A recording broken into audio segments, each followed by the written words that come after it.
Has Canon gone batch crazy for mirrorless?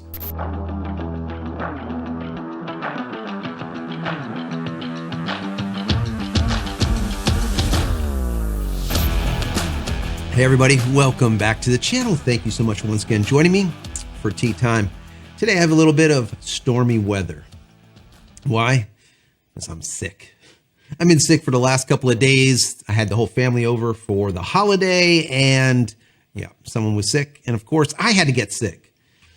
I hope you guys had a wonderful holiday. We're moving into the new year, really exciting. So there's a lot been going on, and I just want to talk to you guys a little bit about Canon. I haven't been talking to you a lot about it as of late. There's just so much been going on. I just want to talk to you about what they have been doing over the last couple of years, and I want to get your thoughts on it, which is most important. And down in the comment area below this video, I want to have this discussion. That is the most important part about this channel is you.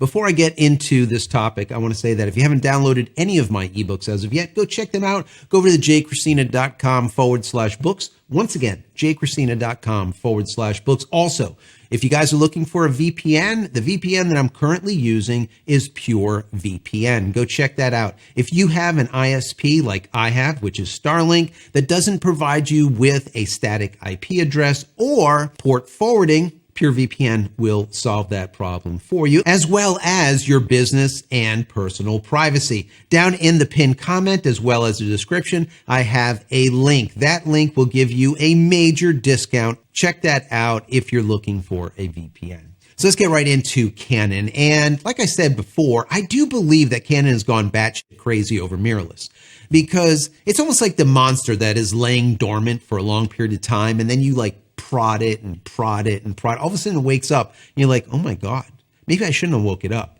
Well, Canon is awake finally from their slumber. And while Sony has been doing their thing for years and years and years, all of a sudden Canon's like, hey, Sony is eating our lunch. Maybe we need to do something here.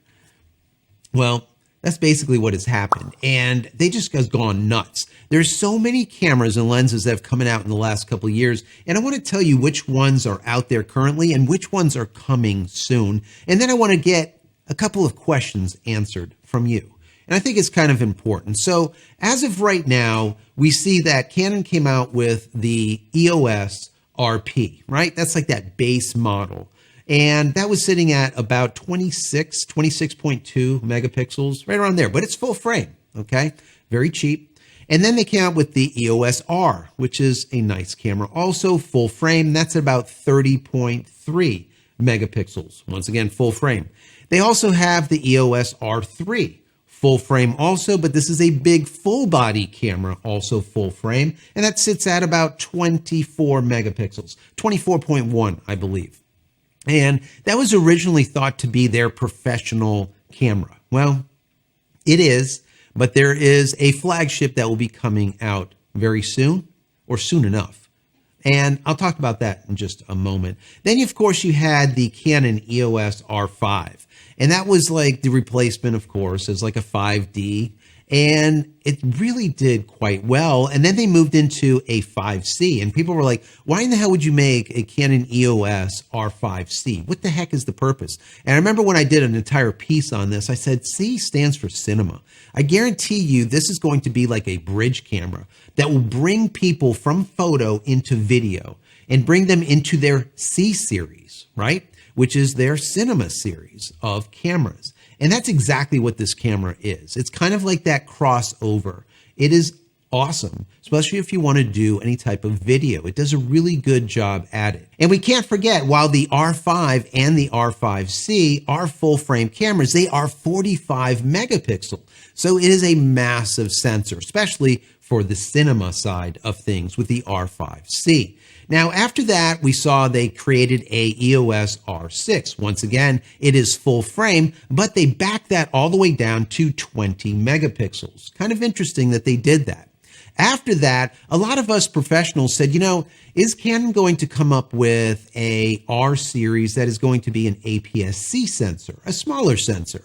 that a lot of the fast action shooters and wildlife shooters and people that want to strap on really large glass, that want that extra telephoto with using a crop sensor, would really appreciate and purchase. And sure enough, they did. They came out with the Canon EOS R7 and, of course, the R10. The R7 was 32.5 megapixels, whereas the R10 was 24.2 megapixels. And then finally, they came out with the EOS C70. Now, that is a Super 35 sensor, but it does, of course, take RF glass. Now, a lot of photographers were saying Canon's come out with so many cameras in the last couple of years. Do you think we're going to be seeing more? And the answer to that is yes. They're going to be coming out with even more. And supposedly there's going to be one that's going to sit in between the R7 and the R10, and that's going to be called the R8. And that is going to be announced supposedly during CP Plus 2023. Now that happens in February, I believe, of next year. Now, if you don't know, CP Plus is the camera and photo imaging show. It is the biggest camera show, the biggest imaging show on the planet as of now. And that is held in February, I believe, every single year, bar COVID or any other type of virus or outbreak or pandemic. Yeah. And that's when they're going to make this announcement. And it's always in Japan. So that's going to be a very interesting show, because there's going to be a lot of major manufacturers that are going to be showing there, especially this year coming out of the pandemic. So we're going to see what ends up happening with that. I think there's going to be a lot of cameras from all the manufacturers that are going to be shown there. Now, what is also said is we're going to see a Canon EOS R5 Mark II, and that's supposed to be coming in the second quarter, Q2 of 2023. So that's not that far off.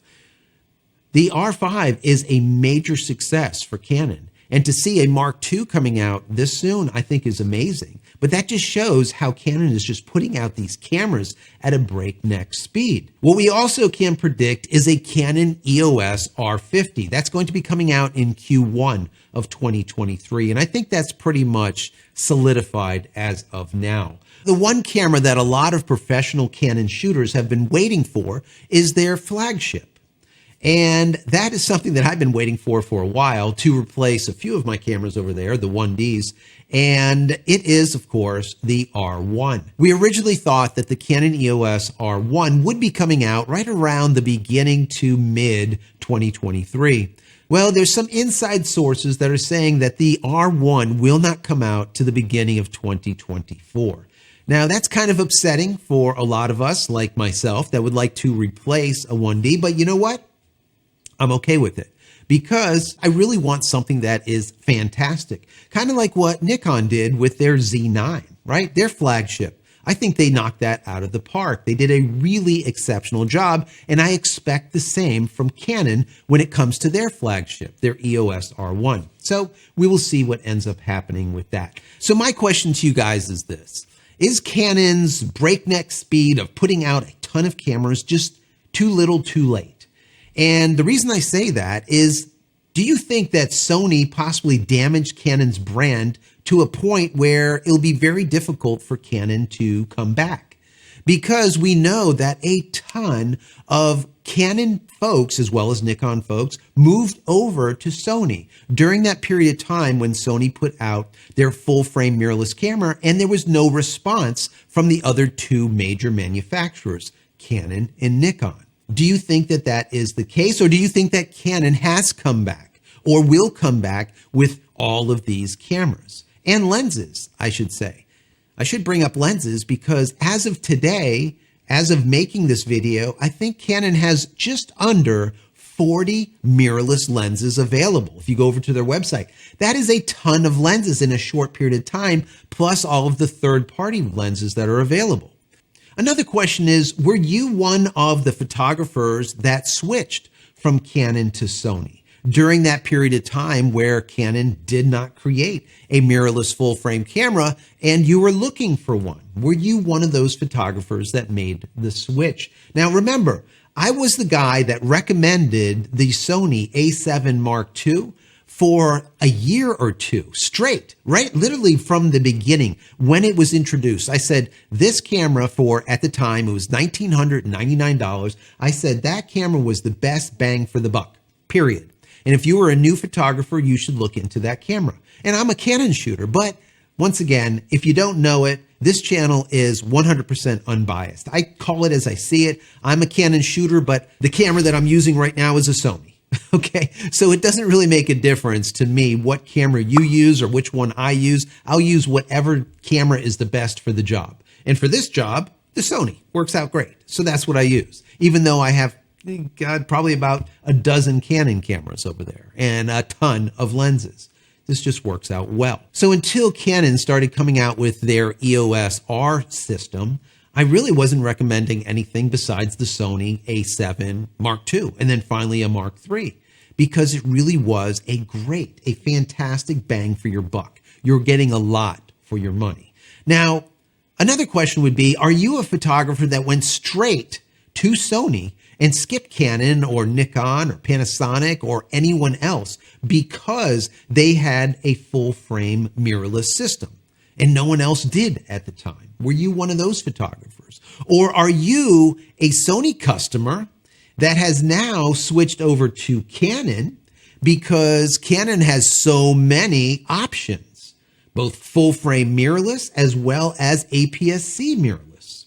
Are you one of those photographers? So I think that's an interesting set of questions. And I want to know from you guys, where do you stand with all this? Maybe you don't shoot Sony at all, or you don't shoot Canon. Maybe you only shoot Nikon or Fuji or whoever. That's fine. But I want to know your thoughts about it, either which way. What do you think? Do you think that Canon is doing a fantastic job when it comes to creating new cameras and lenses and so on and so forth at this breakneck speed? Do you think that will help them get back to that #1 position? Because we know that Sony is currently #1. So I hope you enjoyed this video. If you have, please throw it a thumbs up. That would be awesome. Also consider subscribing to the channel if you haven't. And if you have, click this little button over here so when I go live or when a new video comes out, you'll be notified of it immediately. And finally, head over to my website, JCristina.com, where you can find all the photography tools I've invented for you and me over the years. And hopefully there's something there that you might like. And if there is, please pick it up and support me and my family. That's it, guys. I'm out of here for the vlog. Many blessings to you and your family. Stay safe, stay healthy. We'll see you in the next one. Take care. Love you all.